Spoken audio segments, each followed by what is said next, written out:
Hello, what's up, Guru Nation? We are back, y'all. The Guru Nation podcast is back on the airwaves. Spencer Guru here, bringing you a brand new episode discussing the NFL draft, more specifically the prospects in the NFL draft. We're going to have a mock draft episode next week, but this week we're going to break down the prospects with a very special guest, Devin Jackson. He's a recurring guest. He usually comes on with us every draft season. Devin, a friend of mine, former colleague at NOLA.com, now in Philadelphia with the Philadelphia Inquirer. So we're going to pick his brain. He does mock drafts over for the Inquirer. He's tuned in on the draft, goes to the Senior Bowl, different events surrounding the top prospects, studies film. So, yeah, I can't wait to get his insight on this class. We're going to more specifically discuss quarterback class, the running back class, the wide receiver class, tight ends, discussing all the top prospects at each position. Then toward the end, we'll cap it off by discussing which offensive lineman will be a good fit for my New Orleans Saints, because, boy, do we need an offensive lineman. So, we're going to get right into this thing, y'all. Hello, what's up, Guru Nation? Oh, yeah. Ready to roll here on the Guru Nation podcast. So let's get into it here. Our special guest, Devin Jackson. What's good, Devin? How you doing, Spencer? Good to be back on this podcast. Was on it last year, and looking forward to talking NFL draft once again. And it's the best time of year. Everyone's focused on NFL draft, and we're a little less than 2 weeks away from the NFL draft as well. So excited to see kind of what unfolds, especially over the next few weeks, and what ultimately ends up happening. On April 25th when the draft kicks off in Detroit. Yeah, for sure, man. Yeah, I'm really excited to see what goes down, especially since I'm a fantasy football junkie, and there's going to be a lot of skill players going high. Quarterbacks, wide receivers going to go super high. The projections show the top 6 picks could all be at those positions, and it could be up to 4 quarterbacks going up there. But let's get right into it, man. We'll start off with the quarterback class, because I know that's what a lot of people want to hear about. Caleb Williams, Jaden Daniels, Drake Maye, and now J.J. McCarthy in the mix to be these top quarterbacks picked. We'll start with Caleb, Devin. He seems to be the prodigy, the bona fide number 1 overall pick, pretty much a shoe-in to go to the Bears. Are you buying the hype, man? Do you think Caleb Williams has the franchise quarterback upside that people are hyping him up to have? Yeah, I think he does. I think he's a player that has been under the limelight for a number of years since he kind of stepped in from the Red River game when he was at Oklahoma. And really since that point, everyone's kind of seen him and watched him like, yeah, that's a guy that fits kind of the modern fit of an NFL quarterback, a guy that can make plays out of structure, that has effortless arm talent, that can throw the ball over the field, that can create plays out of thin air. Obviously, USC struggled in this final season at quarterback, but it wasn't because he did anything wrong or whatnot. Their defense just couldn't stop anybody, and he had to be a little bit more, take what the defense gives you versus big play hunting. Just because teams were trying to take away those vertical throws, him stretching the field, but he still was able to find a way to really distribute the ball all over the field and be dynamic in and out of the pocket. So I think he gets a little bit of a bad rep because everyone thinks he's just all highlight plays, but he does a nice job maneuvering the pocket, stepping up into the pocket, making throws all over the field. I mean, he's really good. He's a really good player that should be in.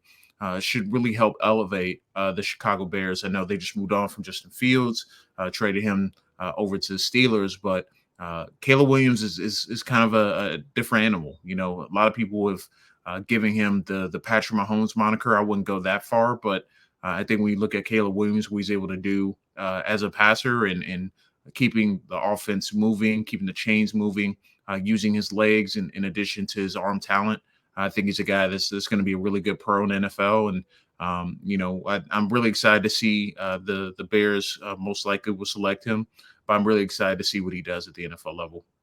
For sure, man. What I like what the Bears are doing is that they're surrounding him with weapons. They got DJ Moore in there, brought in Keenan Allen, also have Cole Kmet at tight end, and also have pick 9 and could select Odunze if he falls to pick 9, or Brock Bowers, do a 2 tight end set. And just having all these weapons surrounding him, I think could allow him to really blossom, even as a rookie, because I know a lot of these rookies struggle. I mean, Trevor Lawrence struggled as a rookie. I mean, Patrick Mahomes didn't even play hardly as a rookie, but I had Alex Smith back then, so they didn't really feel like they wanted to rush him, which may have been actually good in the long run for his development. But as far as Caleb, this year, fantasy-wise, I know it's early to be talking 2024 fantasy, but we always looking ahead here on the Guru Nation podcast. Could Caleb Williams be someone that, with all those weapons, do you think he could be like an immediate fantasy football starter in single quarterback leagues? Yeah, I would think, you kind of need to play kind of that wait and see game. Like you can have them and stash them on your roster. If you're really in a pinch, you could start them. But I think you kind of want to give him that 3-4 game sample to see what you're going to expect out of him, what he could do, because it's a learning curve at the NFL level, and the back half of rookie quarterback seasons tend to be a lot better than the first half. So you kind of had to play the wait and see game. Some guys come out ready to play immediately and look really good the first couple of weeks. Other guys struggle and get off to a slow start. We've seen guys like Cam Newton come out and really light the league on fire, as a rookie. But I think Caleb Williams could really go either way. But I think either way, the last 9-10 weeks of his season is going to be more valuable to see what he is versus the first 6-7. For sure. Yeah, because he didn't really run much at USC. He's more of a pocket passer from what I've gauged of him in college. Yeah, he still can create, and he did run when he needed to. He was more of a runner in 22 than 23, which For I sure. think was more of teams adding a spy and making sure he doesn't get outside the pocket. But he definitely has that ability. But I don't think it's going to be like Justin Fields level where he's a really dynamic threat as a runner. I think he can do it, but he wants to throw the ball down the field more times than not.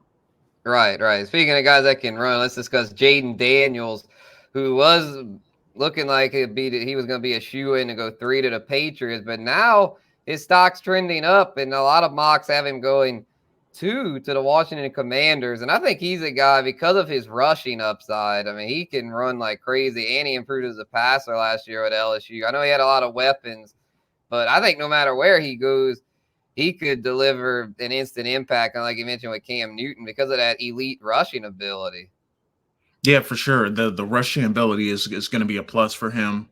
He's a guy that really has that speed to escape, and he can really move in the open field. Would have been really cool to see what he would have tested like in the 40, because he feels like a high 4.3, low 4.4 type of guy, especially in the 40. But yeah, his ability to run, I think, is what's kind of separate him and what people think that, like a Cliff Kingsbury might like as an offensive coordinator for the Commanders, which makes sense why he's being linked to the Commanders at number 2.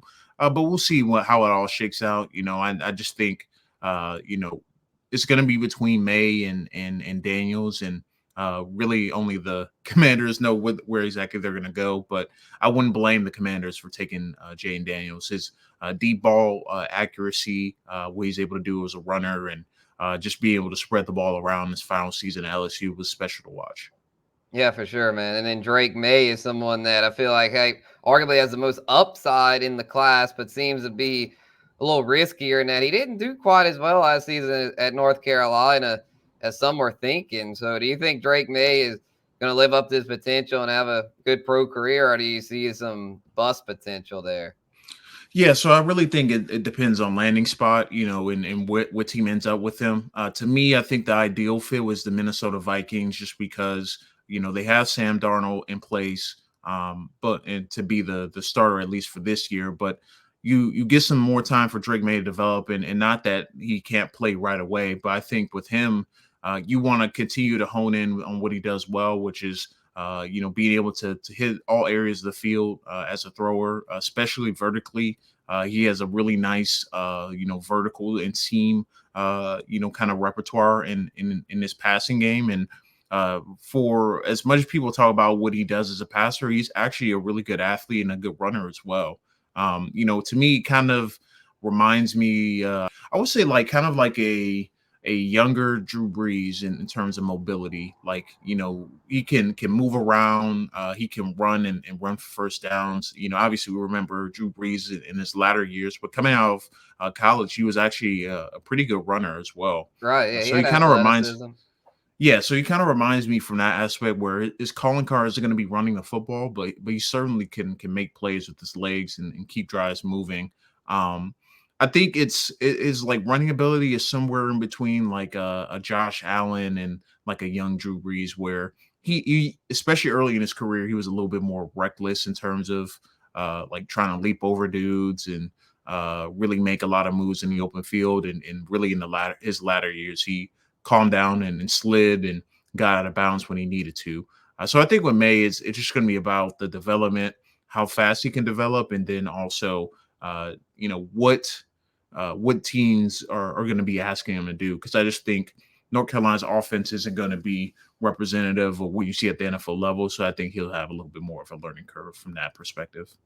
Right. Yeah, as we've seen previous North Carolina quarterbacks struggle, Mitch Trubisky, Sam Howell. Although Howell had his moments last year at the Commanders, so we'll see. I have a feeling they're going to go Jaden Daniels, which would leave the Patriots as the most likely destination for Drake May at pick 3, unless the Vikings trade up. So, what are your thoughts on the Patriots, man? As far as if they select May, do you think that'd be good for his development, or do you think the Patriot way is declining?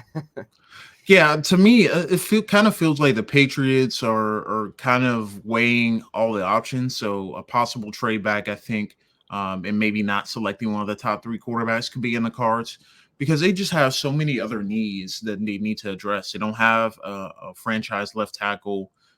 They don't really have a ton of weapons at receiver. Um, and you look defensively, they have a couple of different holes to fill from that perspective too. They just feel like a team that, if they take a quarterback, that's great, but you also need to surround them with the complementary pieces. And it's kind of the opposite of what you see in from the Bears, where the Bears are kind of building around Caleb Williams and have everything ready to go. They have the improvements along the offensive line, the weapons. The Patriots, on the other hand, are making moves that kind of suggest that they're probably not going to take a quarterback early. So I would think for them, at least, I kind of expect them to trade back and potentially get a left tackle of the future, especially with how good this offensive line class is this year. For sure. Yeah, we'll have more on that later, discussing who the Saints might get at pick 14. That's interesting you say that about them Patriots trading back, because the Vikings are the team you mentioned is trading up. And the quarterback that a lot of people are mocking the Minnesota is J.J. McCarthy, who just a few months ago, like, he was considered a day 2 prospect. No one was talking about him in the first round, but now most mocks have him going at the lowest 11 to Minnesota. A lot now have him going 3 to the Patriots, or 4 or 5 if the Vikings trade up with the Cardinals or the Chargers. So are you buying this J.J. McCarthy hype? Do you think he's a legit top 10 prospect, or is this all just a smokescreen? I don't think it's a smokescreen, but I don't think he's a top 10 prospect in this class. But just as we know with the NFL, quarterbacks go earlier than what their talent and film may suggest, and this is another case of that. We've seen kind of over the last couple of years, we've seen and Will Levis was getting mocked top 3, top 4, and ended up going the second round a couple of years ago. Same thing with Justin Fields. He ended up going, I think, 11th overall to the Bears. So every year we kind of have that fourth quarterback, like, how high is he going to go? And to me, I think there are a handful of teams that make sense for McCarthy, and outside of like the Vikings, I look at the Giants as a potential team that may be interested in what he does. And obviously they have Daniel Jones, but we know he's not really the future for New York. So I would look at the Giants as a team that could be on the outside looking in. The Broncos, who don't really have a quarterback of the future, could be in the mix as well. But he's a player that a lot of teams like his intangibles, what he brings to the table. He's a winner, keeps offenses on schedule, but he's not quite there in terms of his development. He's young. He's only 21.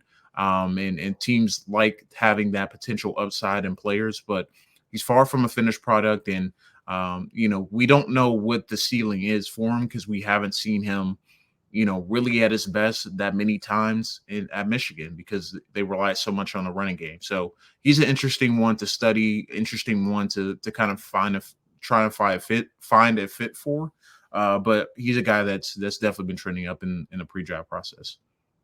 For sure. Yeah, be interesting to see where he goes. I kind of think the Vikings could be his landing spot, or if the Patriots trade down, then maybe they could get him with their, because they'll probably acquire 2 picks with one of the 2 picks they acquire if they trade down.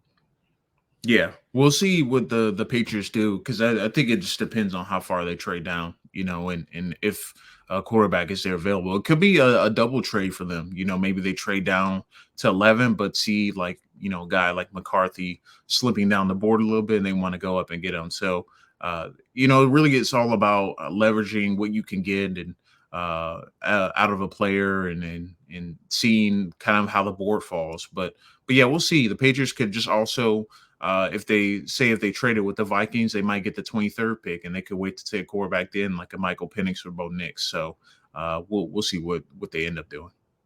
Yeah, for sure, for sure. And then Nix and Penix are the guys that kind of the last 2 that could go in the first round, and they seem like everyone is hyped up saying, 6 could go, but 6 never go in the first. I think the only time that's happened was 83 with the John Elway, Dan Marino class. That was like so stacked. I don't think this class is on that level. So I guess out of Nix and Penix, Devin, do you think either one could sneak into the first round? And if so, which one? Yeah, I feel pretty confident there's probably going to be just 4 quarterbacks, selected in the first round with the 4 guys we already talked about. But if there were someone to sneak in at the either end of the first or later in the first round, I would say is probably Nix, just because Penix has such a lengthy injury history and teams really like what Bo Nix brings to the table in terms of kind of being that prototypical passer, keeping teams on schedule, down to down. I wouldn't say down to down consistency, but he understands like situational football and understands how to run an offense, and he was throwing to a lot of really talented players at Oregon, and they weren't behind the chains too much. But his accuracy is a little sporadic in general, and I think he's a guy that's going to have to kind of sit and develop. So I think for both Nix and Penix, they could be like middle of the road, kind of low end starters at the NFL level. But I think if they're selected, they're not going to be thrown into the fire right away. Heard that. Well, no, running backs now, though, because we got some running backs to discuss. This running back class doesn't seem too top heavy, but they have some intriguing guys: Trey Benson, Blake Corum, Jonathan Brooks, some guys that could make a pretty good impact. So, who would you rank as the top running back in the class, Devin? Yeah, for me, I think it's Jonathan Brooks from Texas. I just think what he's able to do as a runner, his vision, his power, and his ability to break away in the open field, I think is such a great combination.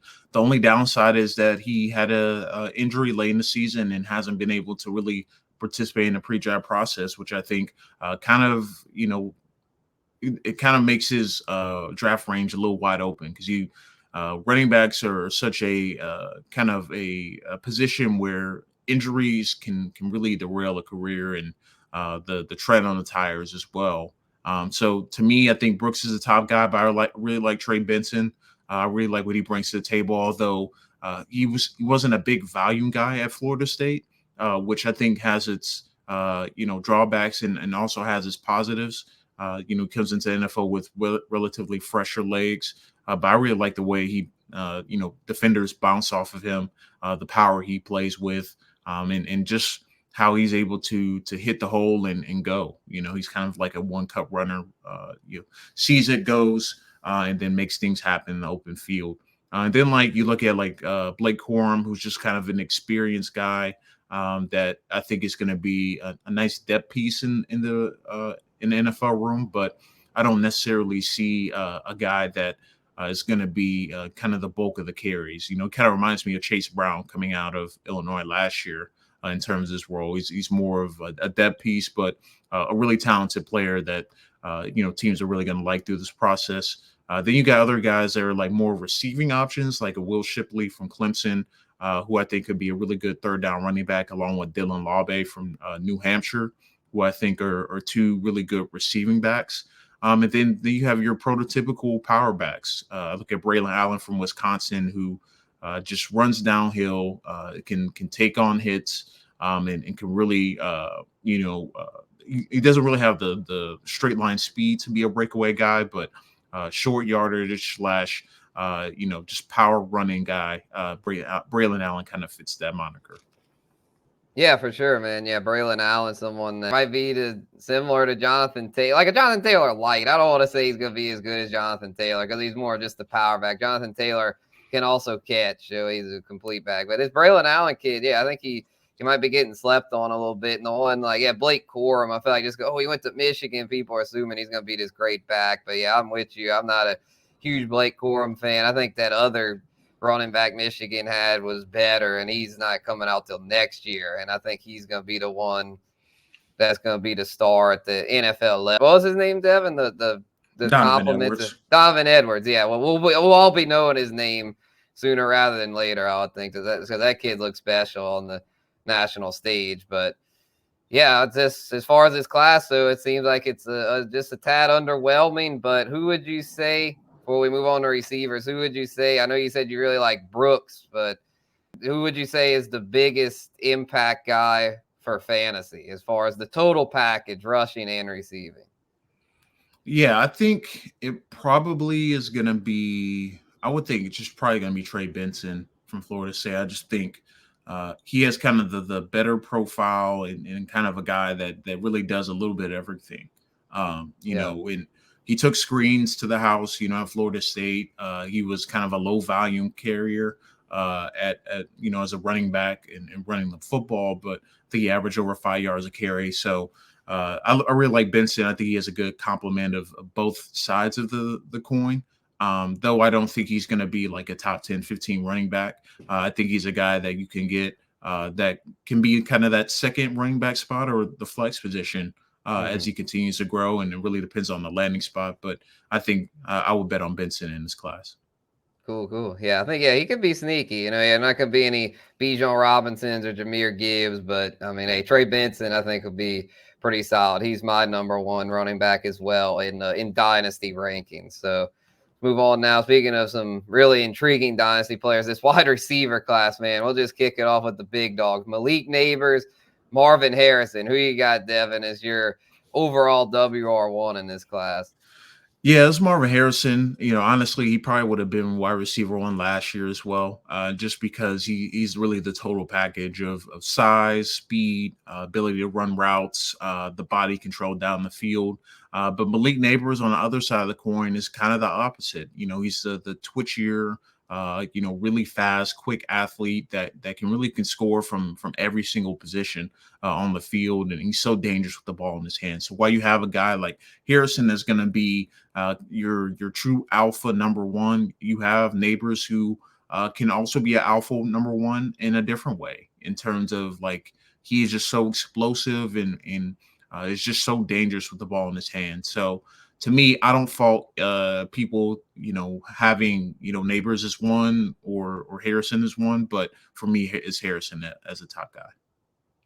Yeah, for sure. Looking like, I'm not really buying the Cardinals trading down, because to me, it's like if you're the Cardinals at 4, you need a receiver in the worst way. You've got arguably the best one to come around in the past decade in Marvin Harrison. I mean, you got to take him at pick 4. So I feel like it's pretty safe to say Marvin Harrison is going to be an Arizona Cardinal. But Malik Nabers is we don't know where he's going to go, because the Chargers at 5, just reading between the tea leaves, I know they need a receiver, but Jim Harbaugh, he seems very headstrong in that he wants to establish the run. And even though he's got Justin Herbert, he's been kind of, unless he's just, trying to put up a smoke screen, he's seeming like he's going to want to go either trade down, or he might even take offensive line with that pick.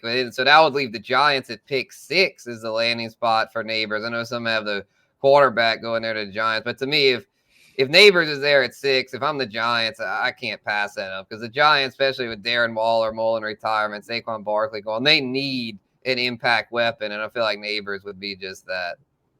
Yeah, for sure. I think it will make a lot of sense, especially just what they lack. I know Wan'Dale Robinson came on late for the Giants last year, but they don't have that true number one go-to guy on the roster right now. And I know they drafted Jalen Hyatt last year as well, but they need a top guy for sure. Right. Yeah. And then with the Chargers, it's like, if they're going to run that old school Greg Roman running offense, they'll probably invest more in the trenches. But I mean, they could definitely use a weapon like Nabers. So it wouldn't shock me if he goes to either of those spots. And then also Roma Odunze, y'all. Roma Odunze, I feel like getting kind of slept on here. I feel like in most years he'd be the number one receiver in a lot of classes, but because you've got two elite talents in Harrison and Nabers, people aren't really talking much about Roma Odunze, but he's still expected to be a top 10 pick. Devin, do you think Roma Odunze is going to be an impact player like Harrison and Nabers? Yeah, he's going to be an impact player in a different way. His game is so reminiscent of like Larry Fitzgerald, where he's just always in the right spot, can make those 50-50 catches, really turns 70-30, and really goes up and has such strong hands. But he also understands the art of the slight push off, like he understands how to create that small sliver separation when the ball's in the air. He's not a natural, breakdown type of player where he's gonna run these crazy routes, but he's just a really good player in all facets. Really strong athlete. He tested really well at the combine. So he's just such a good player with a bigger player as well. A little bit in between. He's not as big as Marvin, but he's not as small as Malik Nabers. So he's kind of right directly in the middle of those two in terms of size. But his athleticism stands out for his size too. And I think he's going to be a really good player. But yeah, he profiles more of a Larry Fitzgerald type to me than anything.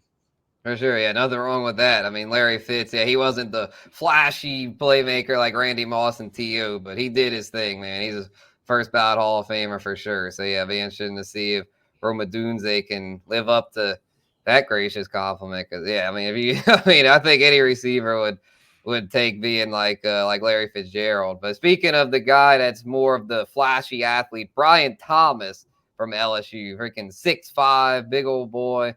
Really good with the ball in his hands, a touchdown machine, led the team in touchdowns. So do you think Brian Thomas is someone that could also be an impact guy? I know he's not expected to go to like the teens, 20s range, so might not have quite the ceiling of the big three, but do you see him being another guy that could burst onto the scene and make an impact for somebody?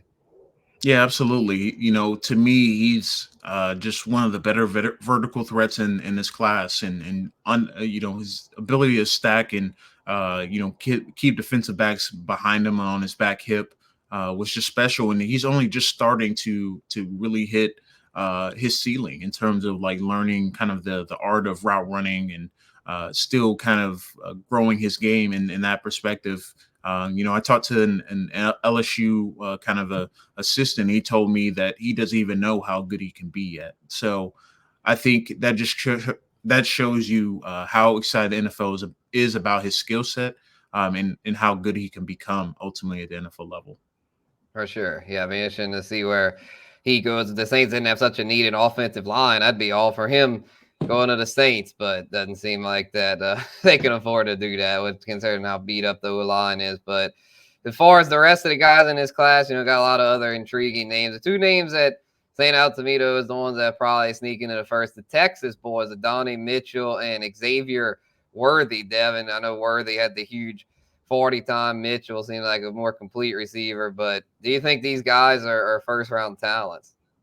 I think Adonai Mitchell is. I don't think Xavier Worthy is just because of his size and he's a smaller guy and really I think he is more than just a vertical threat or just kind of a gadget player, but his size is just going to scare teams.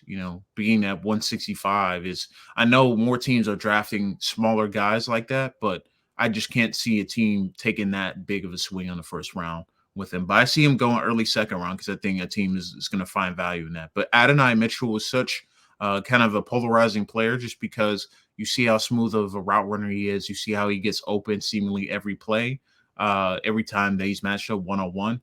But also, he's not a high volume guy. There are games where he had single digit stats, and he didn't really pop all the time as you expect. And some of that had to do with quarterback, but also some of it had to do with some of the effort that he had in running routes when it wasn't going his way. So he's going to be an interesting one. I think people were split on what he can be, but there's no denying what he brings as a route runner and athletic profile wise. Yeah, for sure. Seems like Mitchell will be a good fit there for Buffalo. Buffalo might trade up for him. I mean, he might fall to 28, but we don't know. And they need a receiver in the worst way after trading Stephon Diggs away. Yeah, if I were them, I would trade up to get him because you just don't want to play that game where he's available late 20s and a team like the Ravens can jump you and go and grab him. So you don't want to play that game where you're kind of waiting around and seeing what you see if he might land to you. Yeah, for sure, for sure. Yeah, they might even trade up for Brian Thomas. So before we move on to tight ends, I got Lad McConkey, Pearsall from Florida, different guys. Got Keon Coleman, different guys that could possibly sneak into the first, but seem like more like second round guys, Devin. You see any of them jumping up, or do you think it's pretty much going to be the five we mentioned that are going to go first? Yeah, I think McConkey has a small chance to jump in just because of what he brings as a route runner and the Chiefs needing another receiver, and he just makes sense for what they do. But I wouldn't put it past maybe a six receiver getting there in the first round, just because teams want that fifth year option, and if you get a guy that's going to be really good for you immediately and it can step in immediately, you don't want to take a chance on waiting to see if he'll be there in the second round. Right. Yeah. Chiefs at 32 would make sense for McConkey or one of those guys. So, yeah, we'll see what happens there. Let's move on to tight ends. Won't spend too much time on that since it looks like it's pretty much just Brock Bowers at the top and not much else. Last year's tight end class was really just all around at like 5 or 6 guys that, I mean, a lot of them made instant impact. I mean, you had Sam Laporta, the 2 Packers guys, Kraft and Musgrave, Michael Mayer, Dalton Kincaid. I mean, man, the list goes on. I mean, he had a lot of rookie tight ends that just are like, wow, these guys are making serious impacts as receivers. And looks like Brock Bowers is one of those guys. So do you see him making that immediate impact as a receiver that a lot of people are expecting? Yeah, I think for tight ends, it's always hard to get a guy to be what he was at college immediately. But Dalton Kincaid is a perfect example of how he was moved around and used, and kind of the latter half of the season, you saw what he could be, especially with Dawson Knox was out of the lineup. You could see what he really could be. So I think it's kind of the same thing with Bowers. I think he has to continue to get healthy. I know he had tightrope surgery on his ankle that really kept him out in the combine. He had a recent pro day, but I think with Bowers, you have to use him all over the field. You can't just expect him to be a traditional tight end because that's not really what he is. He's not built like that. So he's like somewhere in between Dalton Kincaid and Kyle Pitts in terms of size. Pitts is obviously the much bigger athlete, but I think his skill set is more reminiscent of Dalton Kincaid. Also like putting the ball in his hands and giving him yak opportunities. I think makes a lot of sense. But team has to be really creative with him. You can't just throw him out there and say, go get open. I think you have to kind of scheme him to get him open a little bit. But in terms of when he has a ball in his hands, he can really make some special plays for sure. Right, right. Yeah, I think he'd be an impact player no matter where he lands. But it seems like the spot that he's being mocked to a lot is the Jets because, I mean, they need weapons there. I know they signed Mike Williams, go with Garrett Wilson, but outside of those two, don't have a whole lot there. We all know how Aaron Rodgers is. If he doesn't feel like he's got enough weapons, he's going to complain about it. So I have a feeling that he might end up a New York Jet. Do you think he'd be a good fit in that system?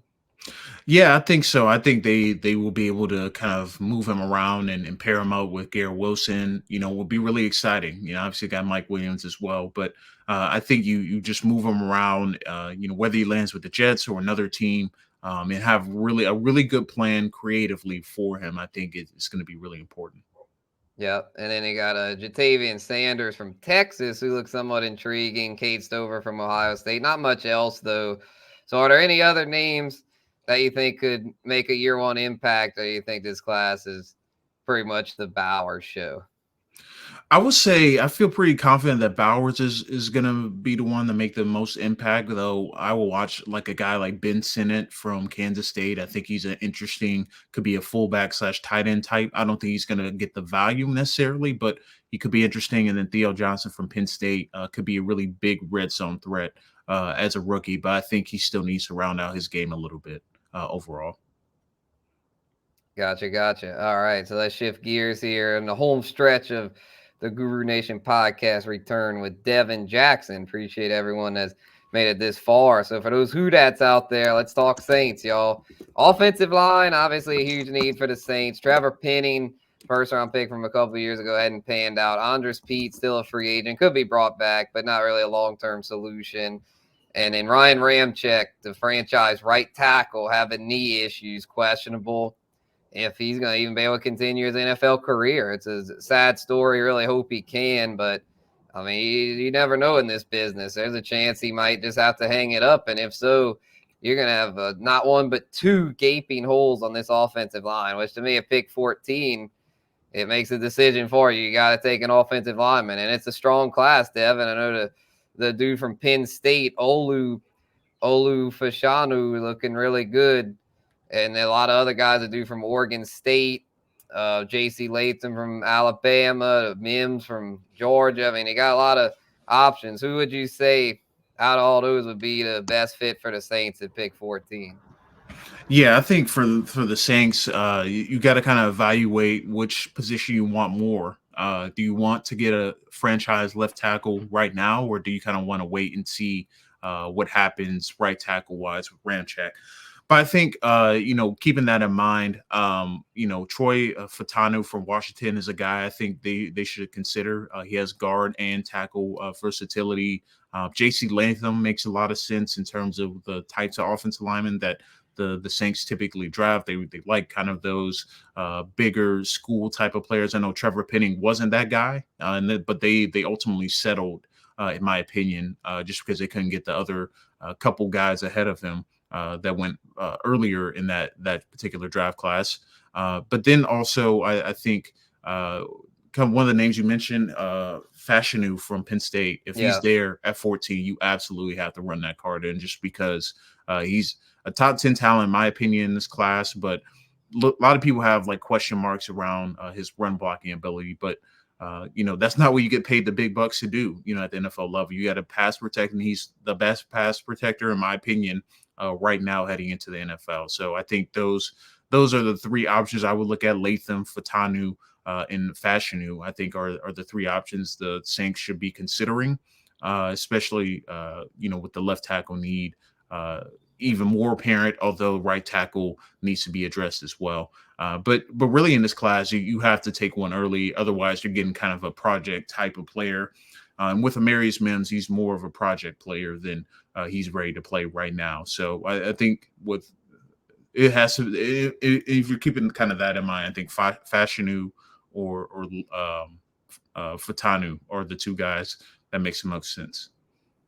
For sure. And we're about out of time here on the Guru Nation podcast. We'll get to defensive players at a later date, but it was fun having you, Devin. Let the people know where they can find your work. I know you've been doing those mock drafts and stuff. Yeah, so you can find me on X at reald_Jackson, and then all my work is on the Inquirer.com. You can find my author bio in my Twitter profile. Cool deal. All right, y'all. That's going to do it for this one. Guru Nation. We out. Peace.